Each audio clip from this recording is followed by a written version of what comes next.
Seja muito bem-vindo a mais uma salmoterapia, onde a gente expõe nosso coração a Deus por meio de um salmo e Deus expõe o coração dele a nós por meio de um salmo. Hoje a gente vai falar sobre traumas, conflitos e heranças que a gente carrega, até dos nossos antepassados, e como isso perturba e pode perturbar o nosso coração.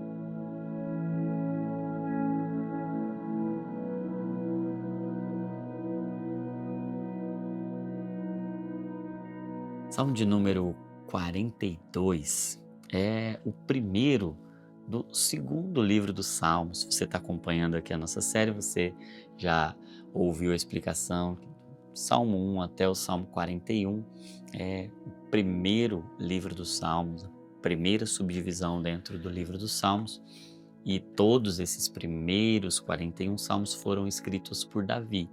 Agora, a partir do 42, a gente começa uma outra série, e quem escreveu esse Salmo 42 foram os descendentes de Corá. Sim, nós já vamos entender quem eles eram. Mas vamos ler o Salmo, diz assim: Como a corça anseia por águas correntes, a minha alma anseia por ti, ó Deus. A minha alma tem sede de Deus, do Deus vivo. Quando poderei entrar para apresentar-me a Deus? Minhas lágrimas têm sido meu alimento de dia e de noite, pois me perguntam o tempo todo: onde está o seu Deus? Quando me lembro dessas coisas, choro angustiado, pois eu costumava ir com a multidão, conduzindo a procissão à casa de Deus com cantos de alegria e de ações de graças entre a multidão que festejava. Por que você está assim tão triste, ó minha alma? Por que está assim tão perturbada dentro de mim? Põe a sua esperança em Deus, pois ainda o louvarei. Ele é o meu Salvador, o meu Deus. A minha alma está profundamente triste. Por isso de ti me lembro desde a terra do Jordão, das alturas do Hermon, desde o monte Mizar. Abismo chama abismo ao rugir das tuas cachoeiras. Todas as tuas ondas e vagalhões se abateram sobre mim. Concede-me, o Senhor, o seu fiel amor de dia. De noite esteja comigo a sua canção. É a minha oração ao Deus que me dá a vida. Direi a Deus, minha rocha: por que te esqueceste de mim? Por que devo sair vagueando e pranteando, oprimido pelo inimigo? Até os meus ossos sofrem agonia mortal quando os meus adversários zombam de mim, perguntando-me o tempo todo: onde está o seu Deus? Por que você está assim tão triste, ó minha alma? Por que está assim tão perturbada dentro de mim? Ponha a sua esperança em Deus, pois ainda o louvarei. Ele é o meu Salvador e o meu Deus. Salmos 42 e 43 compõem quase que uma composição única dos filhos de Corá, e o assunto central é a perturbação da alma que se sente distante da presença de Deus. Uma alma perturbada, triste. E eles representam muito do que é um coração que se sente distante, que se sente sedento, árido, seco. Mas antes da gente entrar no Salmo, eu quero refletir um pouco com vocês sobre quem está escrevendo esses Salmos. Quem são esses filhos de Corá? Eles escreveram ao menos 12 Salmos, e isso é honroso, estar nas Sagradas Escrituras, tendo escrito 12 canções, 12 poesias que estão dentro do Saltério, não é para qualquer um. É alguém ou são pessoas que merecem honra. Mas não sei se você lembra quem são os filhos de Corá. Os filhos de Corá são justamente os descendentes daquele Corá que se rebelou contra Moisés no deserto. aquele que tem uma história muito trágica contada lá em Números 16, e apesar da tragédia familiar, apesar da história de Corá e das sequelas que essa família carrega, os filhos de Corá nos ensinam que, independente dos traumas que a nossa família tenha enfrentado, da história que nos trouxe até aqui, nós podemos reescrevê-la em louvor ao Senhor. Independente da tragédia, há um testemunho, independente das lágrimas, pode haver um louvor. A história dos descendentes de Corá é uma história de redenção. É uma história que nos ensina que a misericórdia do Senhor triunfa sobre o juízo. É uma história que mostra que o passado não tem o poder de definir o futuro de quem foi alcançado pelo Deus eterno. O passado dos descendentes de Corá era ruim, mas quando o eterno encontra o nosso passado, nós podemos ter um novo futuro. O passado não é mais definitivo. O passado importa, mas ele não define. E eu aprendo com a história dos descendentes de Corá que Deus não desperdiça as nossas tragédias. Nosso Redentor continua aproveitando tudo para a sua própria glória. Ele pode transformar mal em bem e ele pode transformar trauma em testemunho.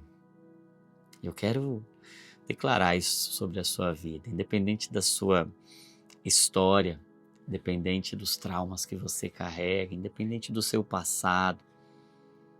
Deus continua redimindo histórias, Deus continua reescrevendo histórias, reescrevendo poesias onde haviam agonias. Deus continua reconstruindo, Deus continua restaurando, Deus continua redimindo. Mas talvez seja em virtude dessa história que os coraitas entendem muito bem a dor de se sentir distante de Deus. O Salmo 42 vai trazer a experiência e a exteriorização de uma alma que clama, que anseia, que deseja pela presença de Deus. E eles transformam essa dor em adoração e transformam essas lágrimas em louvor. Eles começam o salmo comparando as suas próprias almas, ou a própria alma, com uma corça que anseia por águas correntes. Ele diz assim: como a corça anseia por águas correntes, a minha alma anseia por ti. A minha alma tem sede de Deus, do Deus vivo. Olha que poderoso isso, porque ele está comparando a alma com uma corça, e tem uma característica marcante da corça. A corça é caracterizada pelo seu desespero em buscar águas. Elas são movidas pela sede, elas organizam toda a sua vida em torno da sua sede. É um anseio profundo, é um anseio vital. E o salmista está aqui, ou os salmistas estão aqui, mostrando qual é o lugar da nossa alma diante de Deus. É um lugar de anseio profundo, de necessidade, de busca. Não há outra esperança para nossa alma se não encontrar a fonte de águas vivas que jorra do rio do Espírito Santo de Deus. Por isso ele está dizendo: a minha alma tem sede de ti, a minha alma anseia por ti. Diante dessa sede, desse desespero, que lágrimas começam a escorrer. No verso 3, ele diz: minhas lágrimas têm sido o meu alimento de dia e de noite. E aqui eu quero enfatizar o poder da lágrima. Eu quero refletir com você sobre como as lágrimas podem hidratar a alma. No meio da seca, da sede, as lágrimas têm um papel importante. Grava isso no seu coração, as lágrimas irrigam a alma. As lágrimas hidratam a alma. Não há problema em chorar. As lágrimas são alimento também. Inclusive, Deus nos fez com uma capacidade de chorar. E eu me lembro estudando uma certa vez sobre a lágrima, na faculdade de medicina, estudando sobre o que tem dentro da lágrima e qual é o propósito da lágrima. Eu me lembro de estudar que um dos compostos da lágrima é uma substância chamada encefalina. Essa substância encefalina, ela é liberada enquanto a gente está chorando, ela é liberada e ela vai também para a nossa circulação cerebral e ela é um potente analgésico parecido da família da morfina. A encefalina é um analgésico potente para ajudar a gente a lidar com dores profundas. Por isso, chorar é, por muitas vezes, um bom remédio. Há saúde em chorar o choro certo, pelo motivo certo, pelo tempo certo. Por isso que Jesus diz que bem-aventurados são os que choram, porque eles serão consolados. Ele coloca numa mesma frase felicidade, bem-aventurança, ser saudável mentalmente, com chorar. Ou seja, há saúde em chorar.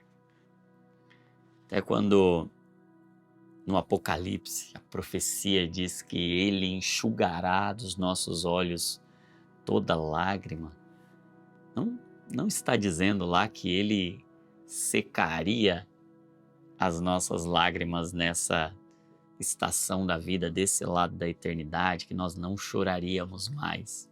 As lágrimas têm um propósito. As lágrimas nos fazem procurar Deus. As lágrimas são um grito da alma, são um suor da alma, são um trabalho da alma. A lágrima é o suor da alma ansiando no meio do deserto, da seca, por Deus. Por isso, não se prive de chorar, não reprima lágrimas, porque lágrimas que não choramos, elas ficam chorando dentro de nós, causando inúmeras dores inexplicáveis e inflamações que nós não conseguimos nem encontrar, porque elas vêm da alma. Não chorar é um problema. Por isso, os salmistas aqui estão dizendo: as lágrimas têm sido o meu alimento de dia e de noite. E por que elas são uma procura por Deus? Porque é em meio às lágrimas que a gente precisa desesperadamente do Consolador.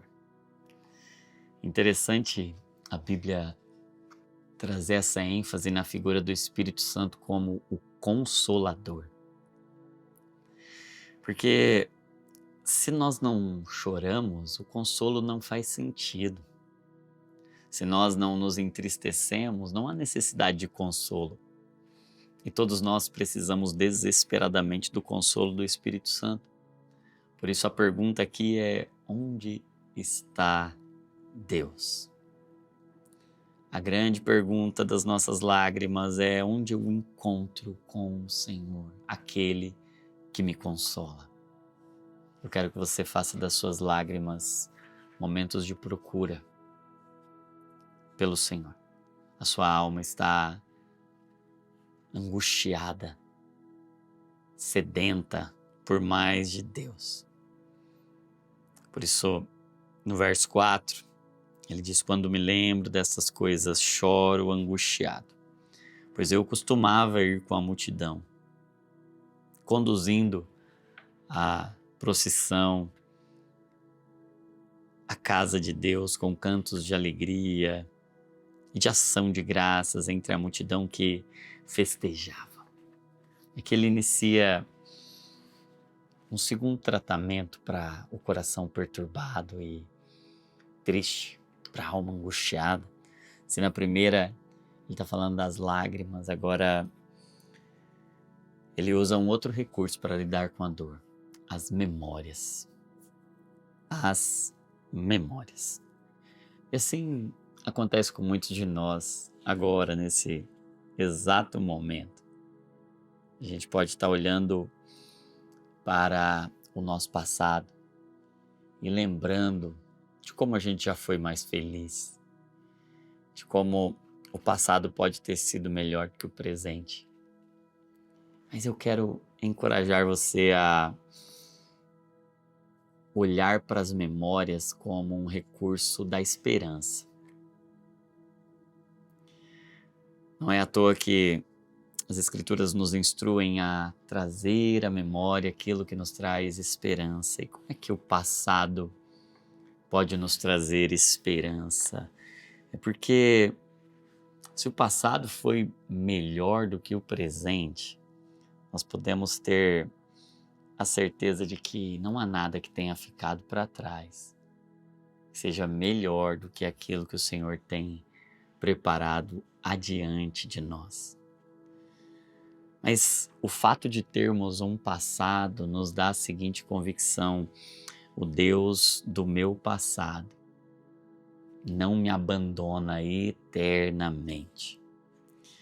O mesmo passado que gera lembranças dolorosas pode nos lembrar de experiências poderosas para produzir esperança para nossa alma. Por isso, não tenha problemas de lembrar de um passado bom, ainda que o seu presente seja de angústia, porque o seu passado prega para você. O seu passado é um testemunho do cuidado de Deus. Ainda que o seu presente não seja agradável, o seu passado é um testemunho.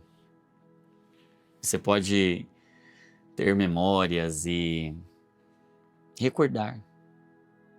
Recordar é trazer de volta para o coração, porque o passado bom pode pregar sobre a esperança para o nosso presente, nos lembrando da bondade e da fidelidade do Senhor. Quero encorajar você hoje a olhar para o seu passado, não como quem lamenta, mas olhar para o seu passado como quem se rende em gratidão ao Senhor, confiando na fidelidade e na bondade dele.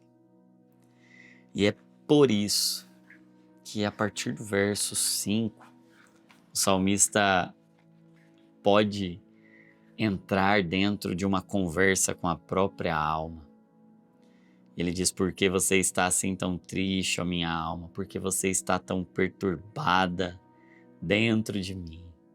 Ponha a sua esperança em Deus, pois ainda o louvarei. Ele é o meu Salvador e o meu Deus. A minha alma está profundamente triste. Por isso de ti me lembro desde a terra do Jordão, das alturas do Hermon, desde o monte Mizar.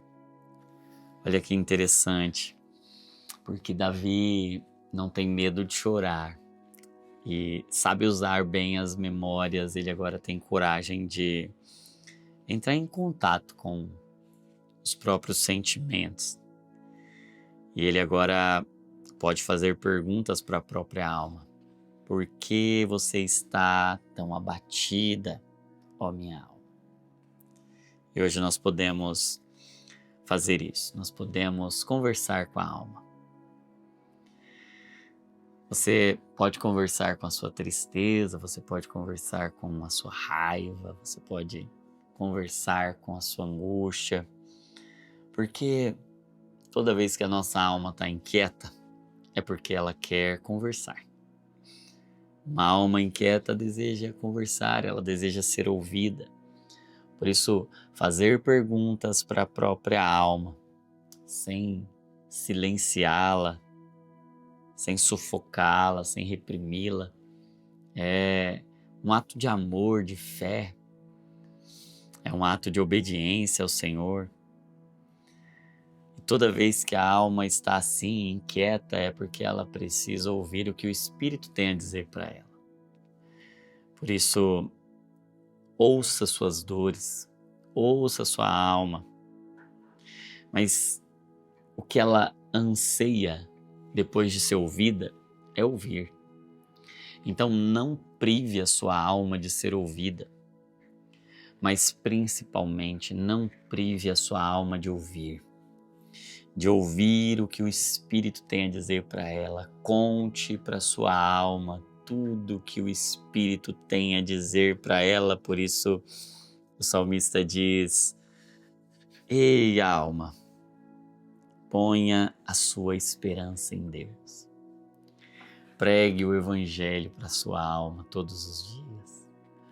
Lembre-a onde está a esperança dela. Nós temos esperança. O nosso futuro é de paz. O nosso Salvador vem para salvar a nossa alma das suas transitórias perturbações. A nossa morada é a esperança. Ainda que a tristeza nos visite, ainda que a angústia nos visite, a nossa casa, a nossa moradia é a esperança. Por isso não precisa ter medo de olhar para a tristeza, para o medo, para a raiva, para essa correnteza que vem e todas essas cachoeiras abatendo contra nós. O salmista diz: conceda-me, o Senhor, o seu amor de dia, e de noite seja comigo a sua canção. Eu quero declarar isso sobre você. De dia, o amor. De noite, a canção. Uma canção talvez para te fazer dormir, descansar. E um amor para te fazer encarar o que tem que encarar com coragem. E no verso 9 ele diz assim: direi a Deus, minha rocha. Eu preciso ouvir a minha alma. Eu preciso contar para minha alma o que a palavra diz. Mas eu preciso dizer também para Deus quem Ele é para mim. Minha rocha. Tu és a minha rocha. E Ele faz perguntas difíceis. Por que te esqueceste de mim? Por que devo sair vagueando e pranteando, oprimido pelo inimigo?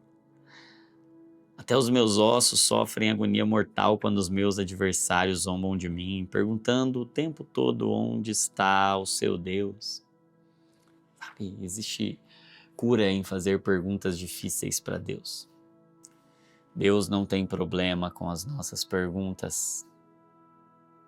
Deus não tem problemas com as perguntas, até porque a verdade não tem medo de ser questionada. O problema não é ter dúvidas, o problema é duvidar. Duvidar das respostas de Deus. O problema é as certezas que a gente tem, que não foram geradas das respostas de Deus, e sim dos nossos medos. Por isso, o salmista mais uma vez diz: por que você está assim tão triste, ó minha alma? Por que está assim tão perturbada dentro de mim? E eu lembro você, alma, Ponha a sua esperança em Deus, pois eu ainda o louvarei. Ele é o meu Salvador, Ele é o meu Deus. Lembre sua alma hoje que o amor fiel estará lá de dia. E quando a noite chegar, a canção dele estará lá. Lembre a sua alma, ainda que ela esteja abatida, triste, angustiada, ponha a sua esperança, que é a âncora da alma. Hoje eu quero orar por você que tem um passado que te aprisiona, seja ele ruim como o dos descendentes de Corá, mas seja ele bom também como os descendentes de Corá. A nossa história tem partes boas e ruins, mas lembre, o Deus eterno resolve o passado. Quero orar por você que não tem chorado as lágrimas que precisa chorar. Você que tem medo da angústia. E eu quero orar por você que precisa conversar com a sua alma, ouvir o que ela tem a dizer e pregar o Evangelho para ela. Vamos orar. Pai, o Senhor é a necessidade da nossa alma. Como a corça anseia por águas, assim a nossa alma tem sede de Ti. Nós ansiamos desesperadamente pelo Senhor. Nós ansiamos desesperadamente pela Tua voz. Nós precisamos colocar a nossa esperança em Ti. Alma, volte ao seu lugar. O seu lugar é a âncora, chamada esperança. Alma, você pode retornar ao seu descanso, porque aquele que te ama de dia tem uma canção de noite. Pai, nós oramos agora por feridas que precisam ser fechadas, por angústias que precisam ser ouvidas e acolhidas. Nós oramos agora por esperança para aqueles que estão angustiados, por vida para aqueles que estão morrendo. Nós oramos agora por amor para aqueles que estão com medo. Então, Pai, em nome de Jesus, lembra a nossa alma que nós ainda louvaremos. E quem sabe hoje não é um bom dia para a gente louvar, para a gente lembrar a nossa alma que ela foi feita para o louvor. Porque se tem fôlego, tem louvor. Obrigado, Pai, pela esperança que é viva e que não pode ser tirada de nós. Em nome de Jesus. Amém. E amém. Graças a Deus. Essa mensagem abençoou você. Eu quero encorajar você a deixar um comentário aqui. Eu quero encorajar você a deixar o seguinte comentário: espera em Deus. Espera em Deus, minha alma. Alma, espera em Deus. Comenta aqui. Eu quero encorajar você também a compartilhar esse conteúdo, fazer chegar em mais pessoas. Manda aí no grupo da família, grupo da igreja, no grupo da célula, enfim, manda para todas as pessoas que precisam desse conteúdo. Se você ainda não está inscrito aqui no nosso canal, se inscreve, ativa aí as notificações para você não perder nada. E uma outra forma de você fazer esse conteúdo chegar em mais pessoas é apertar no curtir. Se ele te abençoou, se ele está mexendo com você, aperta aí no curtir. E se você quiser aprofundar ainda mais, pede os seus livros Salmoterapia. E se você precisa de acompanhamento, de tratamento com profissionais que amam a Jesus e que são competentes, cheios do Espírito Santo, mas muito técnicos e competentes para cuidar da sua saúde, procura a nossa clínica, Clínica Divinamente. E se você é um profissional de saúde desses que eu disse aí, cheio do Espírito Santo, ama Jesus, comprometido com a causa de Deus, dia 25 de outubro está chegando o nosso congresso e eu espero você, congresso de profissionais e estudantes da área da saúde, 25 de outubro em Campinas, o link vai estar aí na descrição, tá bom? Não se esqueça, tá bom? Toda emoção é um convite para oração e saúde mental é pensar o que Cristo pensa e sentir o que Cristo sente. Deus abençoe você e até a nossa próxima salmoterapia.